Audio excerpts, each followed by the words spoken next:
उसके बाद हमारे पास जो थर्ड फैक्टर है सेकंड, लिबरलाइजेशन। तो लिबरलाइजेशन का मतलब क्या हो गया?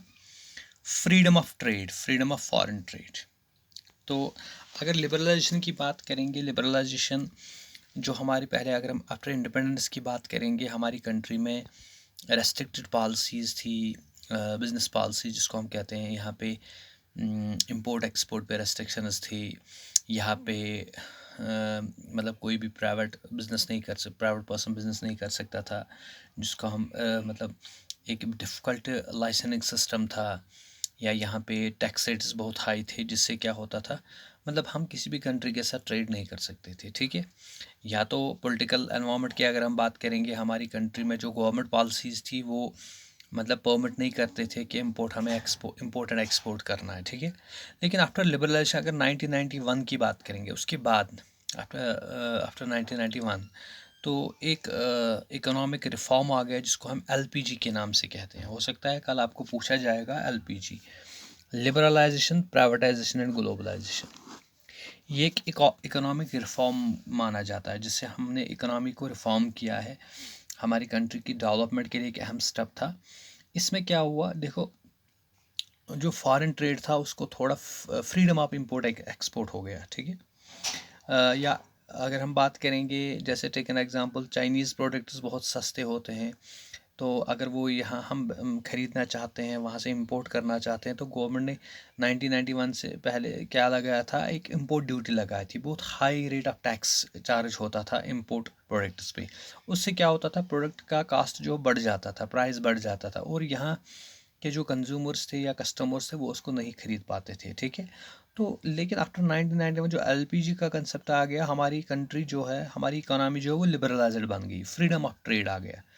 मतलब अब क्या हो गया, ट्रेड बैरियर्स जो थे हमारी कंट्री में वो ख़त्म हो गए। अब ट्रेड बैरियर मतलब हो गया freedom of import and export हो गया, फॉरेन ट्रेड, फॉरेन इन्वेस्टमेंट को प्रमोट किया गया, 100% फॉरेन डायरेक्ट इन्वेस्टमेंट को प्रमोट किया गया।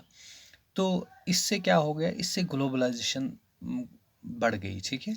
मतलब जब import export, foreign direct investment, foreign investments को प्रमोट किया गया, मतलब कोई भी कंट्री आके यहाँ इंडिया में अपना बिजनेस सेटअप कर सकती थी।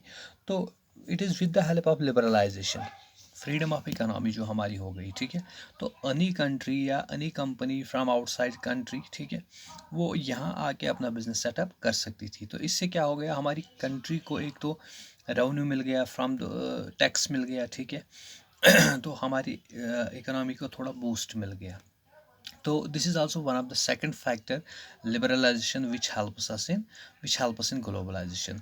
तो होप आज का जो टॉपिक था, what are the factors which enable globalisation, तो मैंने दो फैक्टर्स बताए आपको। एक तो था टेक्नोलॉजी, दूसरा था लिबरलाइजेशन। तो टेक्नोलॉजी में मैंने आपको बताया, जब एडवांसमेंट ऑफ ट्रांसपोर्टेशन टेक्नोलॉजी बढ़ गई, जब इंफॉर्मेशन कम्युनिकेशन सिस्टम बढ़ गया, उसमें एडवांसमेंट आ गई, उसमें डेवलपमेंट हो गई, तो इससे क्या हो गया, इससे ग्लोबलाइजेशन बढ़ गई, ठीक है।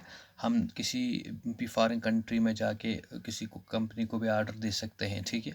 ऑनलाइन मेल कर सकते हैं या ऑनलाइन पेमेंट कर सकते हैं, ऑनलाइन डिलीवरी या ऑर्डर दे सकते हैं। It is with the help of globalisation. और दूसरा जो मैंने फैक्टर बताया, लिबरलाइजेशन। तो लिबरलाइजेशन मतलब क्या हो गया कि हमने अपनी कंट्री को, अपनी इकोनॉमी को फ्रीडम ऑफ ट्रेड जिसको कहते हैं, मतलब यहाँ पे आके कोई भी बिज़नेस, चाहे प्राइवेट पर्सन है चाहे फॉरेनर, कोई भी बिजनेस आके बिज़नेस कर सकता है। तो इससे हमारी इकोनॉमी को फ़ायदा मिल गया, ठीक है।